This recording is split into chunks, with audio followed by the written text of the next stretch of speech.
Hello, today at MultiLane we'll be demonstrating our new filter on our sampling scope, the ML4025, which is a 4-channel sampling scope. As we can see, we're connecting the ML4004 PAM, which is a dual channel PAM bird, connecting to one of the channels of our sampling scope. We'll be testing our DOT, which consists of an MCB and an HCB. If we go to our bird GUI, we'll have to connect first. We'll be using channel 0 of the ML4004 PAM. We'll be using a line rate of 25.78125G, a PRBS of 7. After configuring the bird side, we'll go to the DSO side and we'll try to use the same configuration. The coding will be NRZ for sure. As we connect, we'll be able to see our signal. As you can see, the NRZ signal is visible right now. We'll be using 128 samples per bit for our normalizing filter. This filter mainly will account to the different cables, the different connectors and traces of our board. This will affect the fall time and rise time of our signal capture. The generation time will take between 2 to 3 minutes, knowing that different configurations are being calculated for this filter. After the filter is generated, we'll have to export it, knowing that the same filter will be used for the PAM signal of the same channel. We'll be saving it under NRZ normalizing filter. If we don't save the filter, we won't apply it, and we'll see the output before the filter to compare the rise time and fall time. As you can see, before we had a fall time and the rise time of 16 and 15 picoseconds respectively.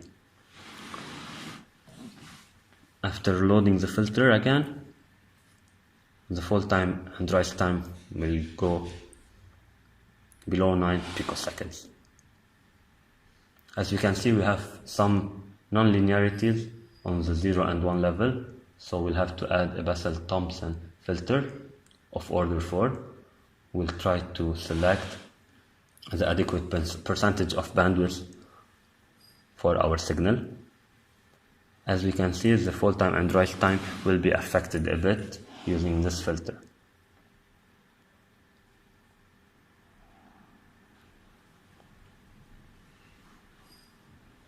This can be used as our reference NRZ signal. We'll be now moving to the PAM side, so we'll see how this filter will affect our PAM signal as well. We'll be using the same line rate.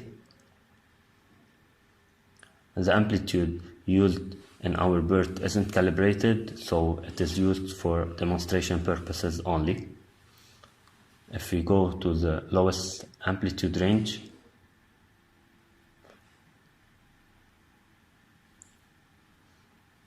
we'll move to the DSO. We'll have to change the coding to PAM.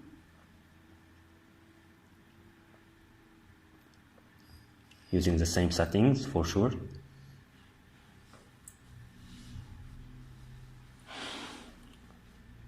And this is our signal, which can be enhanced using the same filter, knowing that the same traces and the same connectors and cables are used. After we load the NRZ normalizing filter, we'll see enhancement in our PAM signal. However, when the non-linearities are still available, we'll be using a similar Bessel-Thompson filter in order to get our reference near PAM4 signal.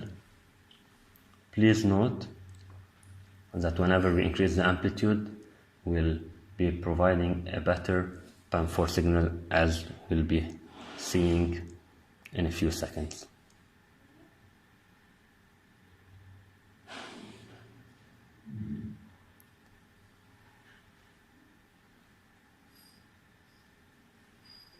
Now, if we go back to the bird side, we'll try to increase the amplitude, and we'll be providing on our DSO side our reference clean PAM4 signal before going into our device under test. After we auto scale, this is our reference PAM signal.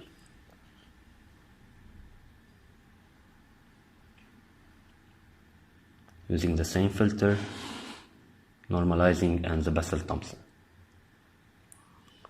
If we try now to see the height for the different signals, they are almost the same.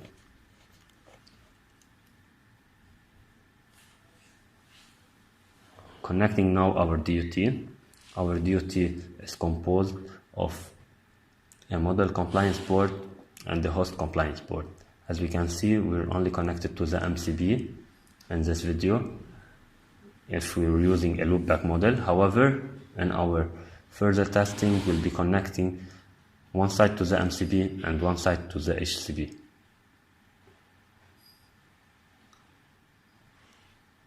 Going back to our DSO side, this is the output that is reached after connecting our DUT. For sure, this is an effect of the traces and the different connectors of our DUT. If you go to the pattern mode, you will see the same pattern is captured.